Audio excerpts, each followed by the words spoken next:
काम अच्छे से तो किया ना? हाँ, जय सो गया और वो कल सुबह से पहले नहीं उठने वाला। जया किधर है? उसे मैंने दूसरे कमरे में सुला दिया है।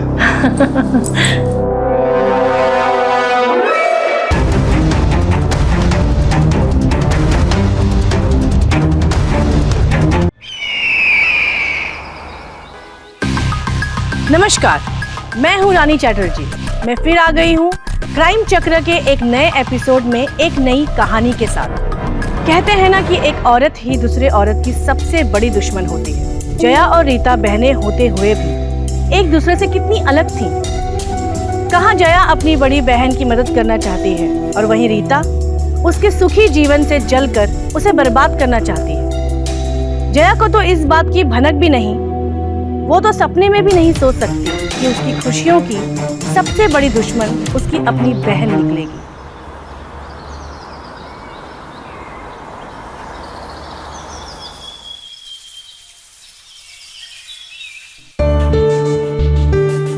दीदी, आओ ना अंदर। वहाँ की खड़ी हो। आओ।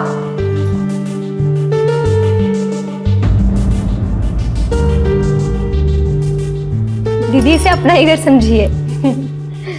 आई एम सो सॉरी जया, तुमको मेरी वजह से तकलीफ उठानी पड़ी। दीदी आप सॉरी क्यों कह रही हैं? पापा ने बताया मुझे कि आप परेशान हैं, इसलिए मैंने सोचा कि आपको यहाँ ले आऊं ताकि आपका मन बहला रहे। मैं जानती हूँ जब से वो आपको धोखा देकर गया है आप टूट सी गई हैं। खैर वो सब छोड़िए और एंजॉय कीजिए। अरे विराट, रीता दी, आप तो इन्हें जानते ही होंगे। हाय, कैसी हो? हाँ ठीक हो। जया, मैं ऑफिस के लिए निकलता हूँ, आने में देरी हो जाएगी। कंपनी में ट्रांसपोर्ट के लिए कुछ इशू है, उन्हें सॉल्व करते करते पूरा दिन चला जाएगा। Take care. बाय। दीदी आओ ना।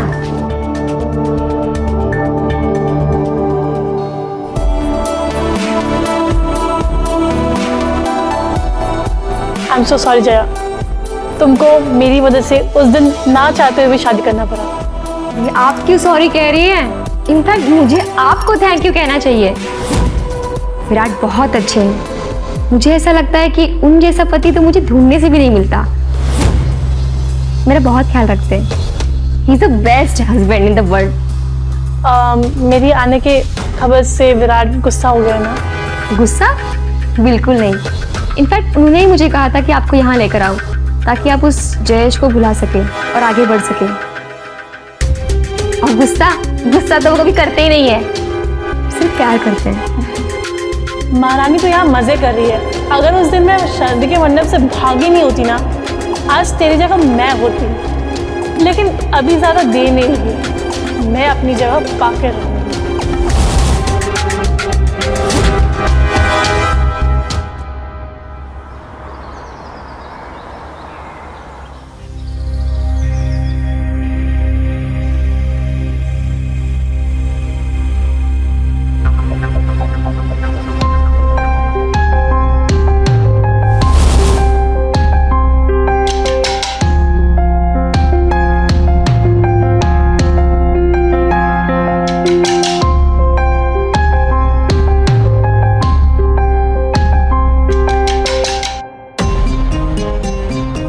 विराट,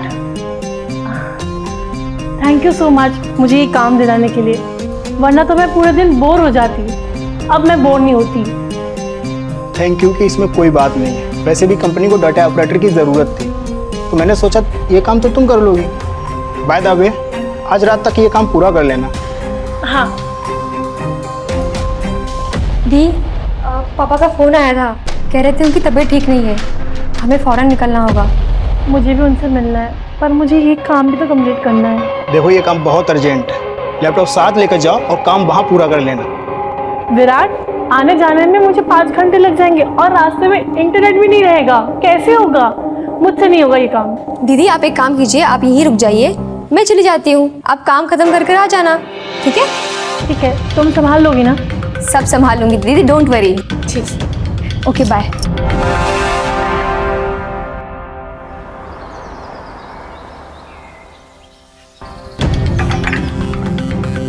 अरे राव, मैं धो देती हूँ। नहीं नहीं, मैं कर लूँगा, आप तकलीफ मत लो। अरे इसमें तकलीफ की क्या बात है? अगर मैं उस दिन भागी नहीं होती तो मैं तुम्हारी बीवी होती, ये सारा काम मैं करती, पर मैंने जया को ये सुख दे दिया। खैर कोई बात नहीं, लाओ मैं धो देती हूँ।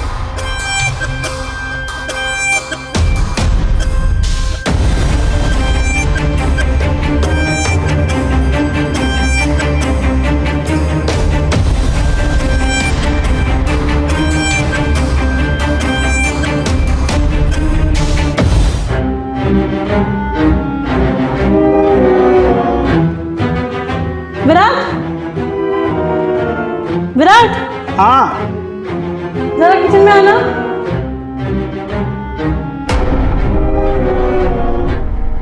यार विराट जल्दी आओ ना, मुझे बहुत तकलीफ हो रही है। यार ये बाल हटाओ ना मेरे चेहरे से।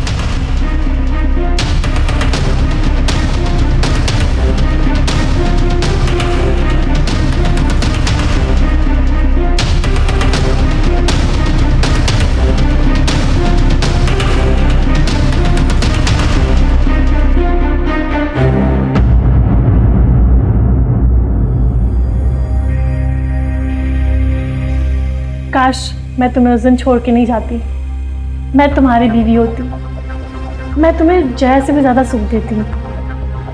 चाहो तो आजमा सकते हो।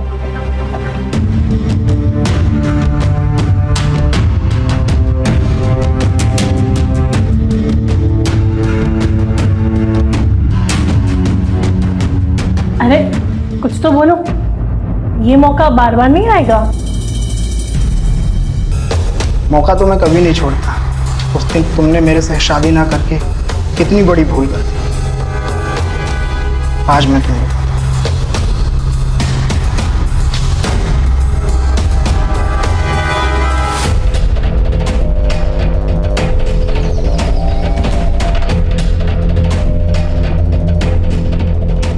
अरे बस करो यार, क्या कर रहे हो? आराम से करो।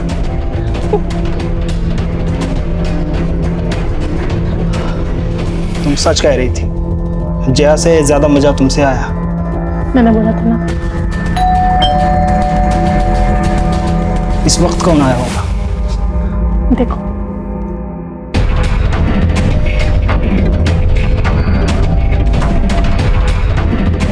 जया आई है। हाँ, जाके खोलो ना। तुम जाके खोलो। तुम खोलो, तुम्हारी बीवी है।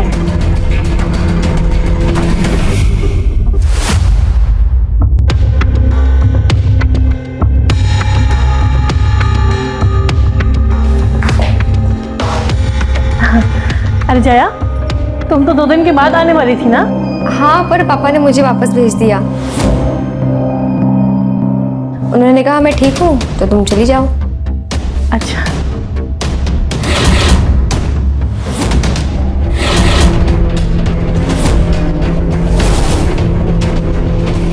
ये आपके गले पर निशान कैसा है? कहाँ निशान है? है? नहीं नहीं नहीं।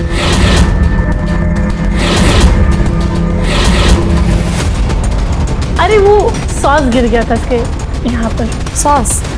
हाँ, वो कैसे खाता तुम जानती है ना। रीता सही कह रही है, पता ही नहीं चलता। ऑफिस के काम में बिजी रहता हूँ, तो कब निशान कब लग गया मुझे नहीं पता।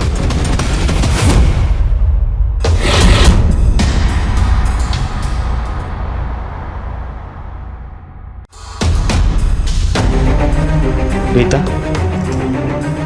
तुम यहाँ क्या कर रहे हो? मैं तुमसे मिलने आया हूँ रीता, मुझे माफ कर दो।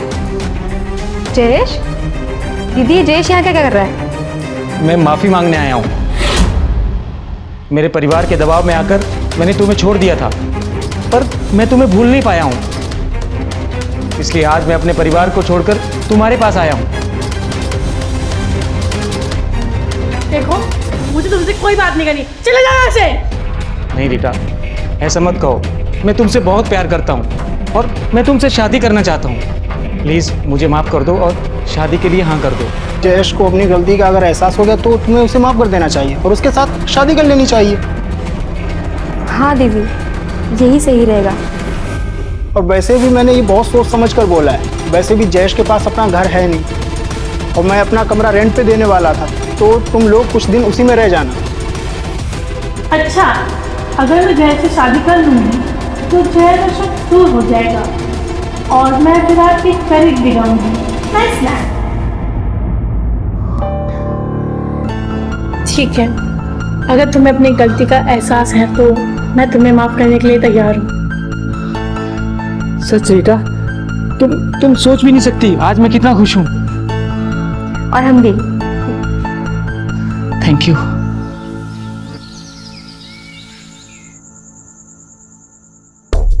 तुम नहीं जानती हो रीता, आज मैं कितना खुश हूँ। मैं भी। विराट ने हमारी बहुत मदद की है ना। हाँ। बहुत नेक दिल इंसान है। हाँ। सुनो, ये मैं अपने लिए दूध लेकर आई हूँ। पहले दिन से ही कितना ख्याल रखने लगी हो ना मेरा। और मेरे घर वाले थे जो तुमसे शादी के लिए मना कर रहे थे, अब अफसोस होगा उन्हें।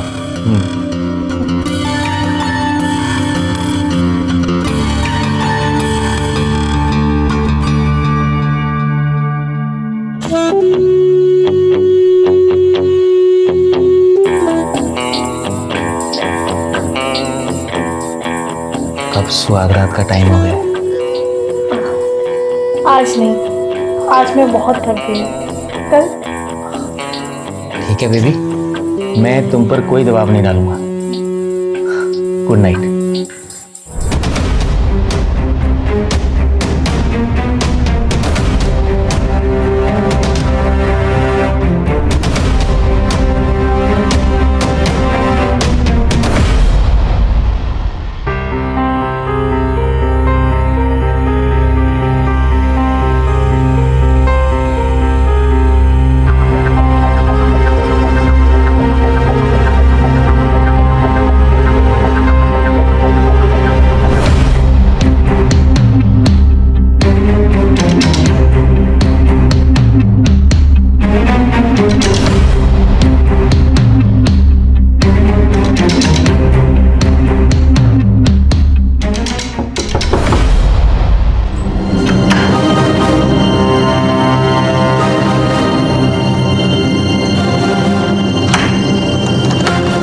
काम अच्छे से तो किया ना? हाँ, जय सो गया और वो कल सुबह से पहले नहीं उठने वाला। जय किधर है? उसे मैंने दूसरे कमरे में सुला दिया है।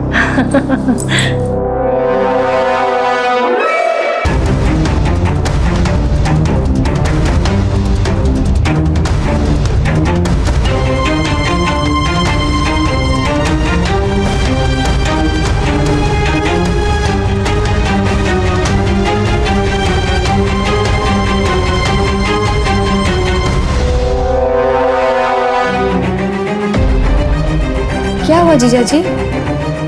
आप इतनी परेशान क्यों हैं? और आप किस लिए मिलने आए थे? कैसे बताऊं? अब कैसे बताऊं? तुम मेरी साली ना होती तो बता देता। कोई बात नहीं जीजा जी, आप मुझे अपना दोस्त समझिए और अपने मन का बोझ हल्का कर लीजिए। जया, मेरी और रीता की शादी में पूरा 1 महीना हो गया, पर हम दोनों में अभी तक पति पत्नी वाला कोई संबंध नहीं बना। क्या?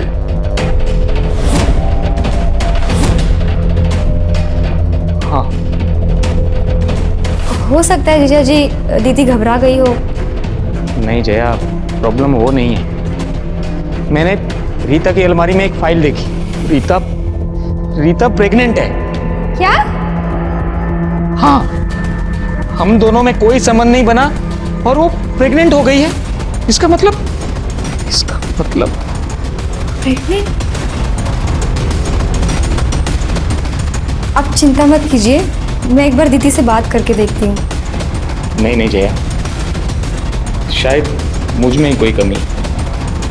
मेरा भी बहुत मन करता है कि मुझे भी विराट की तरह पति होने का सुख मिले, पर शायद ये सुख मेरी किस्मत में नहीं लिखा। आप ऐसा क्यों फील करते हैं जीजा जी? मैं हूं ना आपके साथ।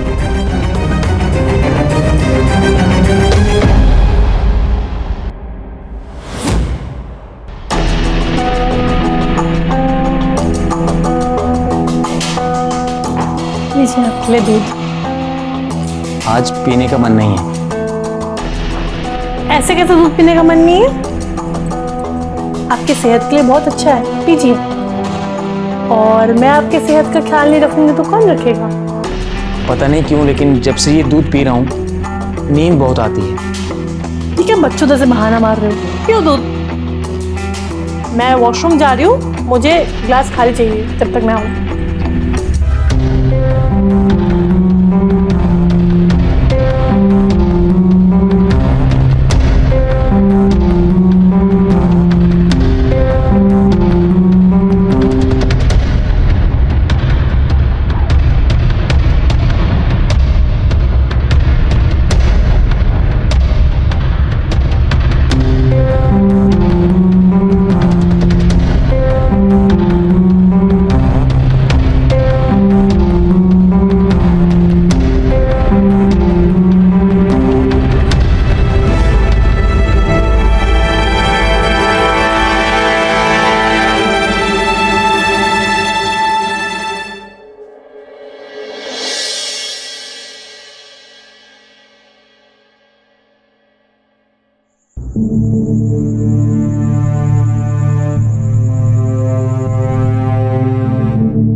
क्या कर रहा है तुम्हारा बेवकूफ? हमेशा की तरह मेरी नींद की गोली खा के सो रहा होगा।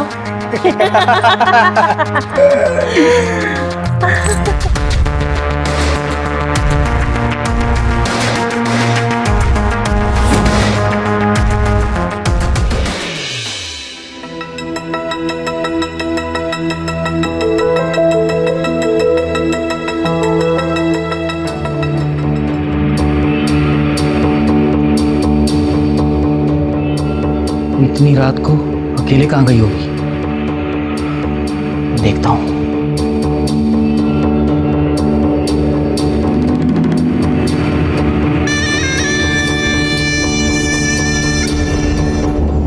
ये सब क्या चल रहा है? तुम क्या कर रहे हो? तुम सोई नहीं अभी तक? तो मेरी पीठ पीछे ये सब खेल खेलती हो तुम? हाँ, तो क्या हुआ? अब जिससे प्यार करती हूँ उसी के साथ ही संबंध बनाऊंगी ना मैं। अच्छा, बेशरम, एक बार के लिए अपनी बहन के बारे में तो सोचा होता। तुम्हारी हिम्मत कैसे हुई मुझे थप्पड़ मारने की? मेरी हिम्मत कैसे हुई? हाँ, मेरी हिम्मत कैसे?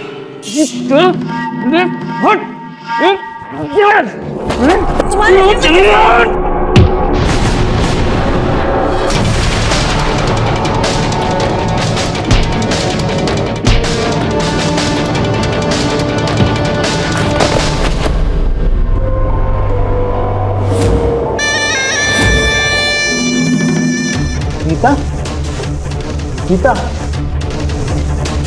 विराट, ये सब क्या हो गया? ये सब तुम्हारी करामात। अरे नहीं, ये सब तुमने किया है।